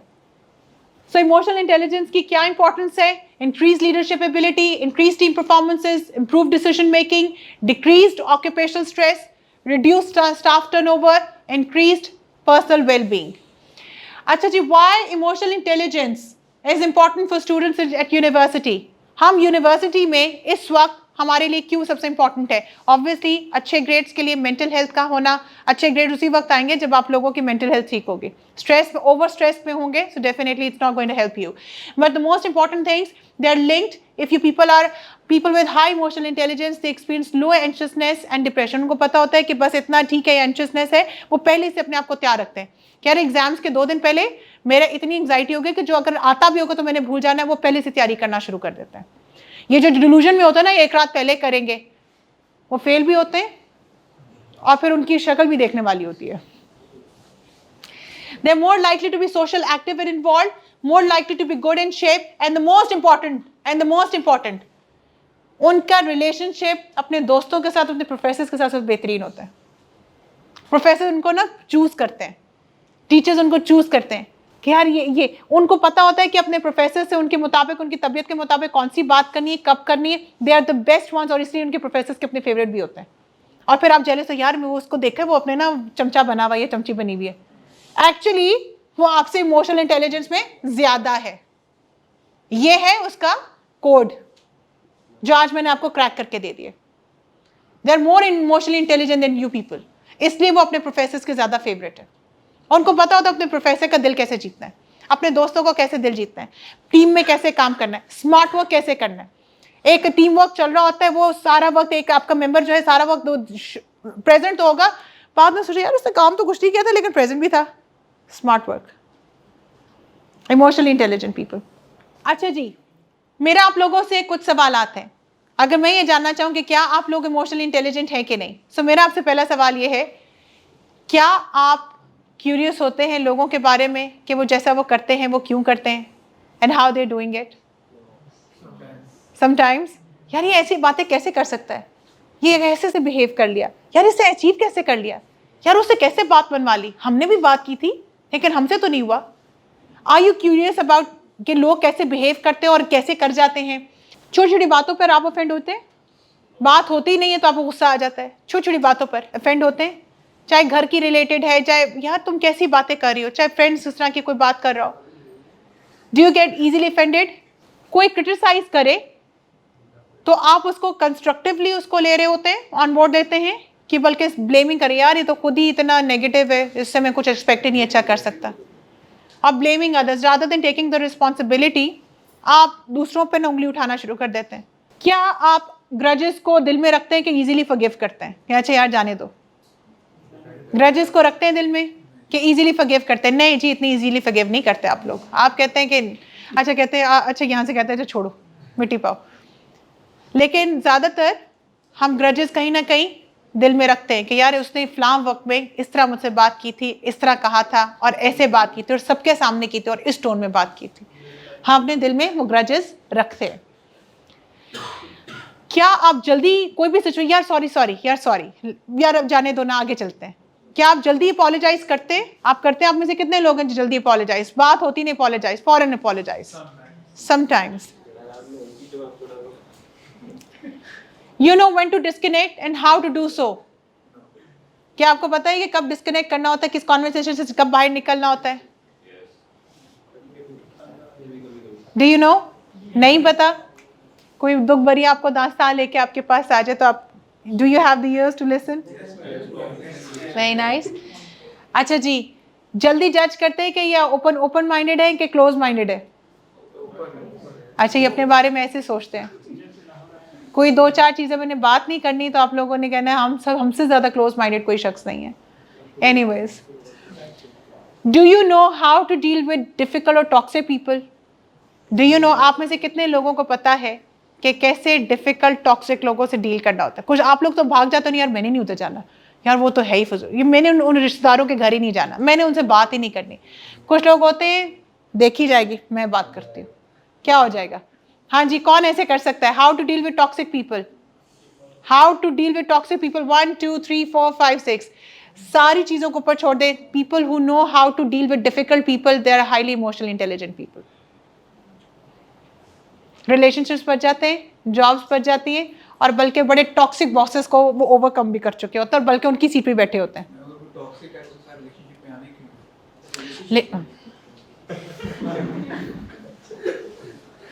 कुछ रिलेशनशिप्स ना हमें तोहफे मिलती हैं, याद रखना, तो वो उसको हम अवॉइड नहीं कर सकते, जैसे हमारे ब्लड रिलेशनशिप्स हैं, लेकिन people know how to deal with them.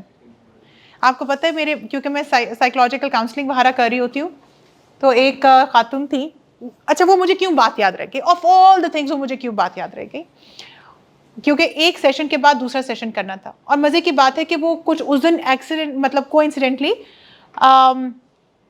एक ही टॉपिक के ऊपर दोनों के इश्यूज थे। एक फैमिली मेरे पास आती है और वो उसमें जो औरत है, she is very disturb because of the family issues, जो आपके डोमेस्टिक इश्यूज़ होते हैं, इन लॉ से रिलेटेड, हस्बैंड से रिलेटेड, बड़ी परेशान होती है, and she is really worried.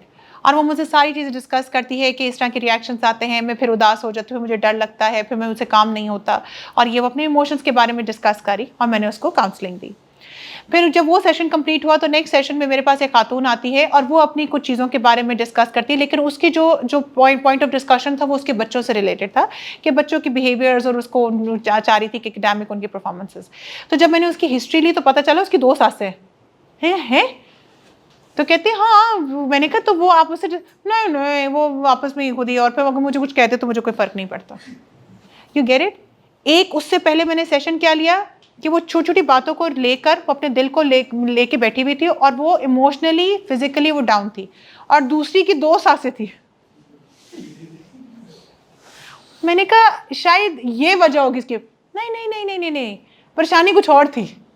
कहती वो तो चलता ही रहता है, मैं कौन सा दिल पे लेती हूँ, मैं तो उनकी बातें सुनती हूँ, अच्छा, और फिर मैं जाके जो मैंने फिर भी करना होता मैं कर रही होती, मैं अपनी मूवी देख रही होती, बच्चों को देख रही होती, अपने शौहर को देख, वो उनकी बातों, अगर उनके दिल को मैंने लेना शुरू कर दिया तो मेरा तो काम हो गया।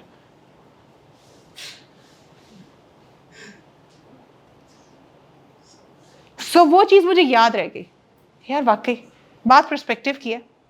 कुछ लोग कहते हैं इसने मुझे ऐसे कहा, फ़ौरन फ़ोन मिलाएंगे, आपको पता है फ़लान ने मेरे ससुराल में ऐसी बातें कि अपने घर फ़ोन मिला देती हैं औरतें, उसने ऐसे कहा, यूँ हुआ, फिर अगला बंदा भी आपको फ़ोन से अक्सर का जो हमारे कल्चर ड्रामों में चल रहा है कि अच्छा नेक्स्ट टाइम ऐसे हो ना तो फिर ऐसे रिएक्शन देना। और फिर कुछ ऐसी ख़वातीन भी हैं जो कहती हैं not important, move next.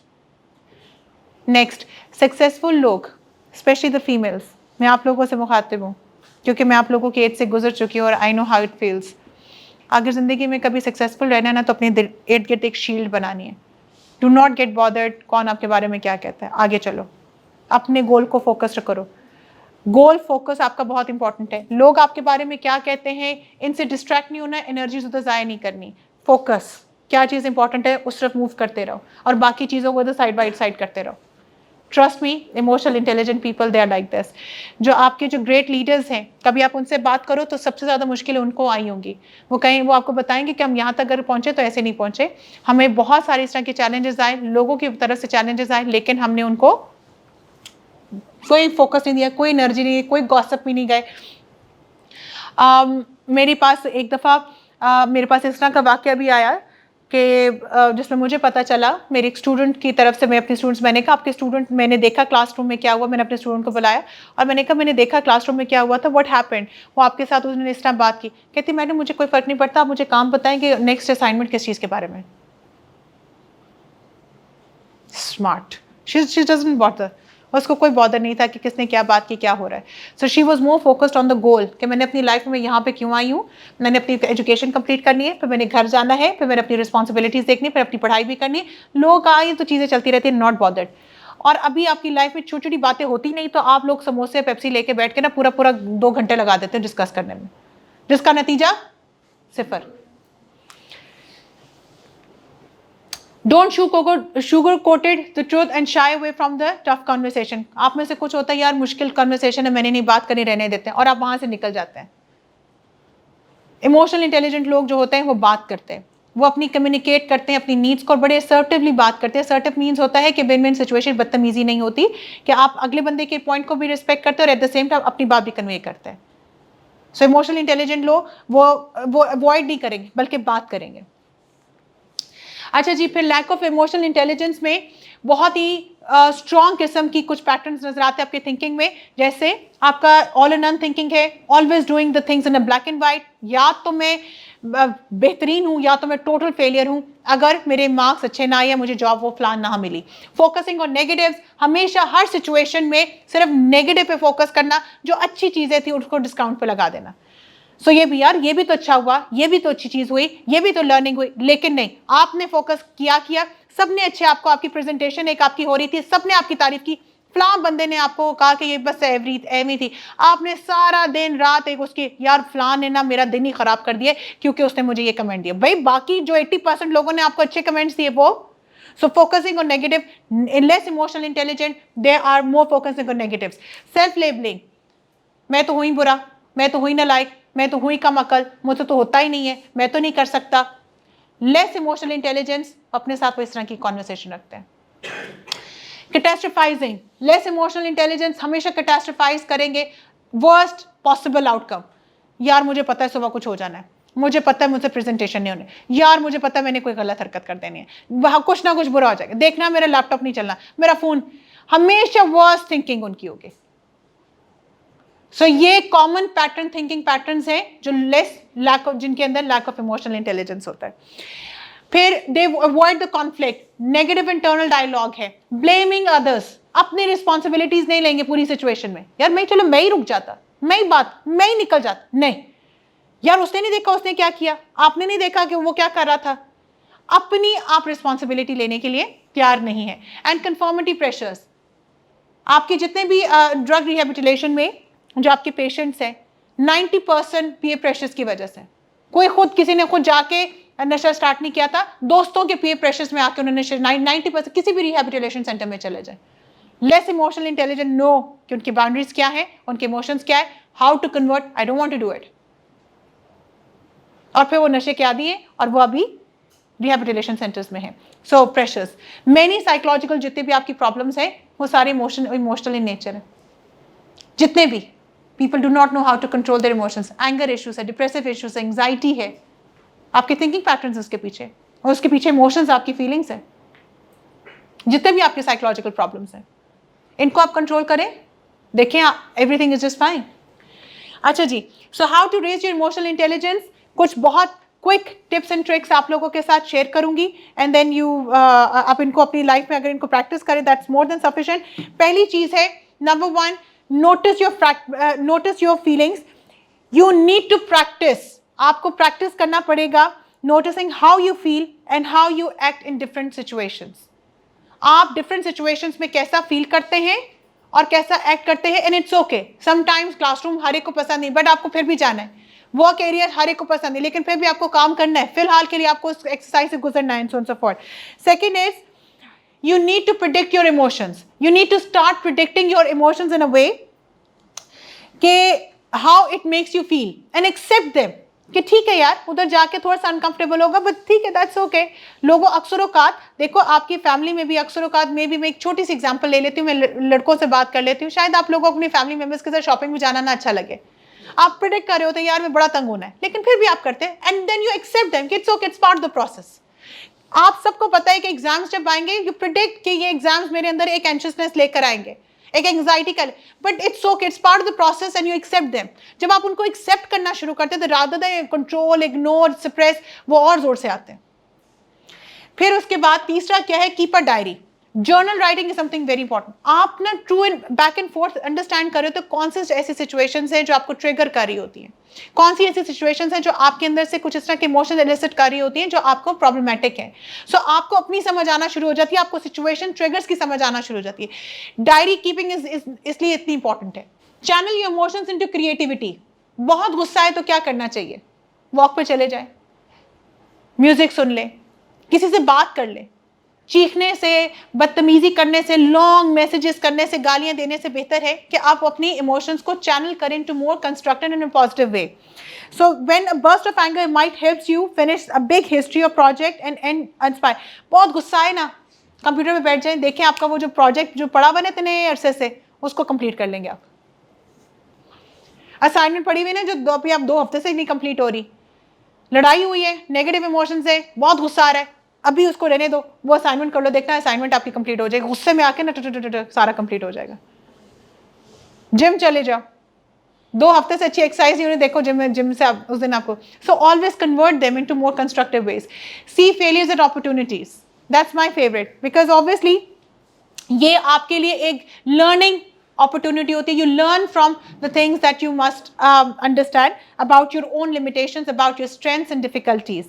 So ये आपकी जो failures होते हैं, they are opportunities to learn about yourself and something that you can do better in the future. अच्छा जी, practice active listening. Practice active listening technique until they become second nature. Observation and active listening. हज़रत अली का भी call है कि observation, सुना जाए, कम बोला जाए, यू नो इट। सो उसमें एक्टिव लिसनिंग, ऑब्जर्वेशन की भी एक अपनी उसके एडवांटेजेस हैं। Maintain a positive attitude, no matter how the tough situation is, always find to maintain a positive attitude throughout a day. This differs from person to person, और it could start with 10 minutes meditation, deep breathing, focusing on the positives and the things that you are grateful for. And the last one is respond well to conflicts. Conflict management वैसे हर एक की बस की बात नहीं है, लेकिन people with high emotional intelligence, they always see the things from a bigger perspective कि अच्छा ये एक issue है, अभी आया है, 10 दिन के बाद, 5 दिन के बाद, बल्कि 2 दिन के बाद इसकी कोई अहमियत नहीं होगी। मैं साइकोलॉजिकल कॉन्सेप्ट में इसको 5x5 रूल कहती हूँ। 5x5 रूल किसी को पता है? 5x5 रूल, 5x5 रूल होता है, if it is not going to matter, if it is not going to matter in 5 years or in 5 months and 5 days, do not give 5 minutes on it. 5 दिन के बाद, 5 महीने के बाद, 5 साल के बाद इस बात की जो भी कॉन्फ्लिक्ट है, जो प्रॉब्लम है, जो चैलेंज है, इसकी कोई औकात नहीं है। 5 मिनट भी उस पर ज़ाया मत करें, बिगर पिक्चर रखें। लोग कहते हैं नहीं, छोड़ेंगे नहीं, बदला लेंगे। सो कहने का ये मकसद है 5x5 rule, if it is not going to matter in 5 years, 5 months, 5 days, don't waste 5 minutes on it. 5x5 rule, देखें कि आपकी लाइफ कहाँ से किधर जाती है। Emotional intelligence is something you switch overnight. Emotional intelligence ऐसी नहीं है कि रातों रात चेंज हो जाए। आप अभी भी मल्टीविटामिन्स लेंगे तो वो 6 महीने 7 साल बाद आपको असर दिखाना शुरू होगा कि अगर आप कंसिस्टेंटली अपनी डाइट, अपनी मल्टीविटामिन्स लेंगे। So you need to practice them very consistently. Consciously आपने डेवलप करना है by thinking about it now. You giving yourself a great head start on the journey of having a high IQ। Emotional intelligence, self awareness में याद रखिएगा, अगर अपनी self awareness 4 domain से, very quickly मैं इसको वाइंड अप कर रही हूँ। Self awareness about knowing your self, आप कैसे कर सकते हैं। हमेशा आप अगर ये चाहते हैं कि सेल्फ अवेयरनेस आपके अंदर डेवलप हो, सो लास्ट वीक में जो सबसे स्ट्रॉन्गेस्ट इमोशंस थे आप उसको याद करें, उसको लिखें। पॉजिटिव थे, नेगेटिव थे, दोनों। अगर बहुत पॉजिटिव इमोशंस हुए उसको भी लिखें, बहुत नेगेटिव, कहीं पे बहुत गुस्सा आए, बहुत फ्रस्ट्रेट हुए, बहुत सैड हुए, बहुत इरिटेबल हुए, कोई बहुत फ्रस्ट्रेशन थी या बहुत एक्साइटमेंट हुई, जो भी अच्छा, जहाँ पे अपने स्ट्रॉन्ग इमोशंस आपके, आप काइंडली उसको लिखें। लिखें कि वो क्यों था, लिखें वो इवेंट क्या था, लिखें कि आपके इमोशंस क्या थे, आपकी फीलिंग्स क्या थे, आपके इमोशनल रिस्पॉन्सेज क्या थे। ट्रस्ट मी, ये बेसिक है to develop, and this is the only way जो आपके अंदर इनसाइट डेवलप करता है, अंडरस्टैंडिंग करता है कि आप अपने इमोशंस को कैसे अंडरस्टैंड करते हैं, कैसे आपके रिस्पॉन्सेज होते हैं। हमें कोई बताता है तो हमें पता चलता है। अगर हम खुद से ये लिख के, ये अपने आप से बात करके अगर हम सोचें, अपनी सेल्फ अवेयरनेस डेवलप करना चाहें, यू कैन डू दैट। आपने सिर्फ और सिर्फ देखना है कि आपके लास्ट वीक में, लास्ट मंथ में कौन सी ऐसी इमोशंस थे जो आपके साथ जो थे, वो उसने आपको कोई खास किस्म के इमोशंस आपने एक्सपीरियंस किए, स्ट्रॉन्ग किस्म के।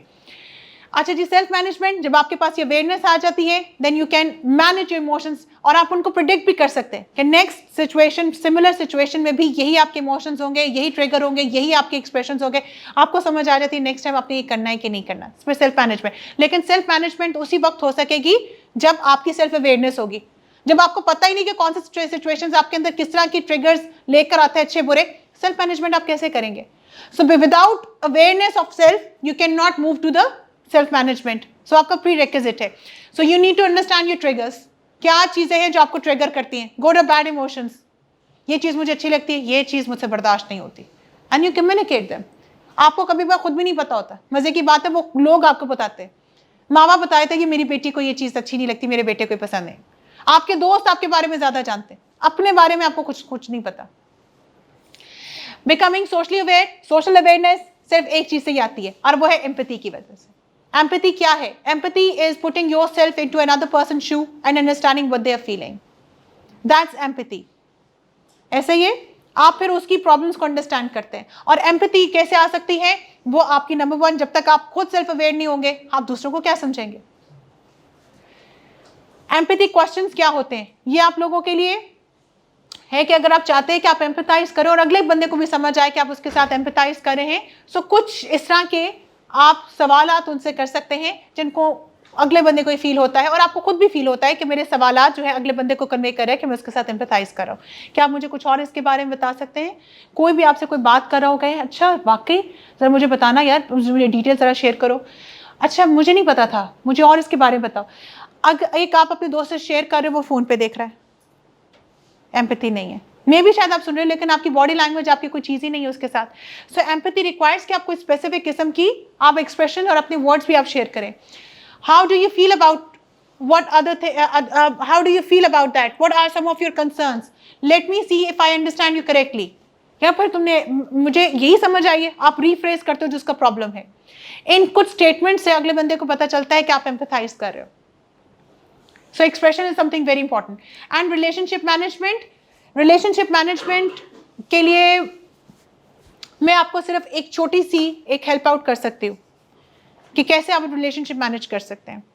आप लोगों का कोई ऐसा शख्स आपकी लाइफ में जो आपको बड़ा पसंद हो, माँ बाप हो सकते हैं, दोस्त हो सकता है, कोई साथ हो सकता है आपका, कोई बता सकते हैं उसके बारे में कौन है?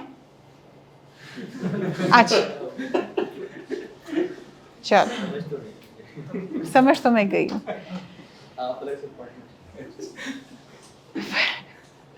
चलो उसी के बारे में, उसकी कोई क्वालिटीज के बारे में बता दो।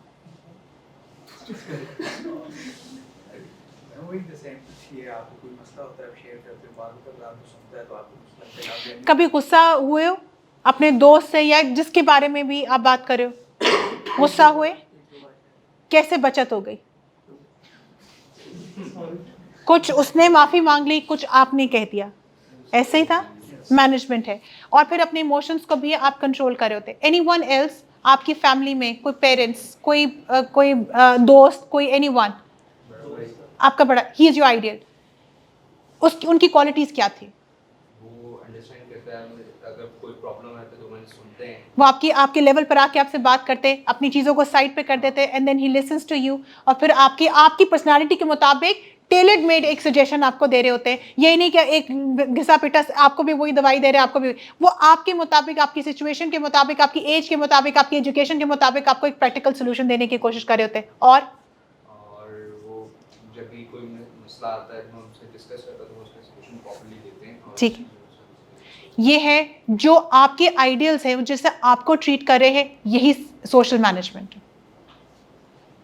सोशल मैनेजमेंट कैसी होनी चाहिए इसके बारे में तो किताबें आपने लिखी हैं, बहुत सारी किताबें पढ़ी है, आर्टिकल्स हैं, सब कुछ, लेकिन आप जानना चाहते हैं कि सोशल मैनेजमेंट कैसे होनी चाहिए, एक्चुअल आइडियल क्या है दैट वर्क्स फॉर यू, तो उसका जवाब यह है कि उन लोगों को अपने जहन में लेकर आए जो आपके फेवरेट है, और वो आपको कैसे मैनेज करते, वही आपका जवाब है। आपके जो फेवरेट लोग हैं ना, वो आपको क्यों फेवरेट है? वो इसलिए फेवरेट है कि उनकी रिलेशनशिप मैनेजमेंट बहुत अच्छी है। वो बहुत अच्छा मैनेज करते हैं अपने इमोशंस को, अपने रिलेशनशिप्स को, अपने इमोशंस को, अपने रिएक्शंस को, और वो आपके मुताबिक आपको जवाब, इसलिए आपके साथ उनके इमोशंस और आपकी बॉन्डिंग बहुत स्ट्रांग है। सो अगर आप मुझसे पूछें कि मैडम सोशल मैनेजमेंट कैसे की जाए, तो उसका जवाब आप ही के पास है। थोड़ा सा रिफ्लेक्ट करें कि जो शख्स आपको पसंद है उसकी क्वालिटीज़ क्या है, वही क्वालिटीज़ अगर आपके अंदर भी, उसको प्रैक्टिस करना आपके रिलेशनशिप मैनेजमेंट देख के कहा जाता है। ठीक है, and then of course my last suggestion would be take care of your diet. कुछ तो मसलहत है कि अल्लाह ताला ने रात बनाई है सोने के लिए और दिन बनाए काम करने के लिए, सो प्लीज़ उसको प्रैक्टिस करें। हम क्या कर रहे होते हैं, सारी रात उठे रहते हैं, 3 बजे 4 बजे जाके सोते हैं, सुबह हमारी नींद पूरी नहीं होती, हमारी ability to concentrate, decision making obviously effect हो, चाहे जितना मर्जी आपके अंदर इंटेलिजेंस है, नींद आपकी पूरी नहीं है, आप कोई काम नहीं कर सकते, कोई बेहतरीन डिसीजन नहीं ले सकते, कोई प्रोडक्टिव काम नहीं कर सकते।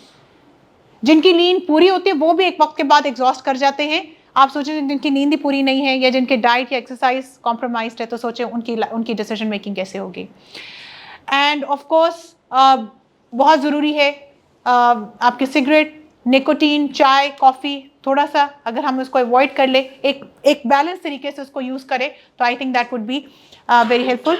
Last thought, if your emotional abilities art in your hand, अगर आपकी इमोशनल एबिलिटीज आपके हाथ में नहीं है और आपको अपने बारे में, आप खुद ही सेल्फ अवेयर नहीं है, आप कभी भी अपने डिस्ट्रेसिंग इमोशंस को, अपने रिलेशनशिप को कभी भी मैनेज नहीं कर सकते।